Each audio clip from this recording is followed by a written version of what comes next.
দুর্গাপূজা আসতে প্রায় এখনও অনেকটাই দেরি আছে। তার আগেই শিউলি গাছে শিউলি ফুল ফুটেছে। কাল রাতে প্রচণ্ড ঝড় বৃষ্টি হওয়ার কারণে ফুলগুলো মাটিতে পড়ে প্রায় নষ্টই হয়ে গিয়েছে। তো হ্যালো বন্ধুরা, তোমরা সবাই কেমন আছো? আমি আবারও নতুন একটি ভিডিও নিয়ে চলে এসেছি। আমার বাড়ি থেকে রিয়ার বাড়ি একটু দূরে, তো আমি ওর বাড়ি যাচ্ছি ওকে ডাকার জন্য। তারপর ওর বাড়ির সামনে গিয়ে দেখি ও বাইরে দাঁড়িয়ে আছে আমার জন্য। সকাল সকাল ঘুম থেকে উঠলে শরীর ও মন দুই ভালো থাকে। আমাদের বাড়ি থেকে কিছুটা দূরে একটি বড় মাঠ রয়েছে।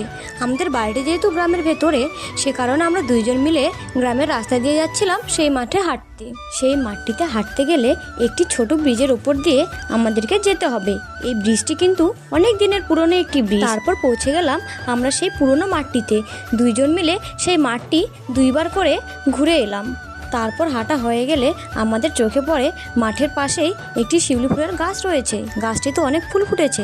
তো কাল রাতে প্রচণ্ড ঝড় বৃষ্টি হওয়ার কারণে ফুলগুলো মাটিতে পড়ে প্রায় নষ্টই হয়ে গিয়েছে। পুজো করার জন্য সেই গাছ থেকে ফুলও কুড়িয়ে নিলাম। আর এই সকাল সকাল ফুলগুলো দেখে পুরো মনটাই ভালো হয়ে গেল। তারপর আমি আর রিয়া বাড়ি চলে এলাম। তো রিয়ার বাড়ি চলে গেল, আমি আমার বাড়িতে চলে গেলাম। তো ভিডিওটা কেমন লাগলো অবশ্যই কমেন্টে জানিও। টাটা।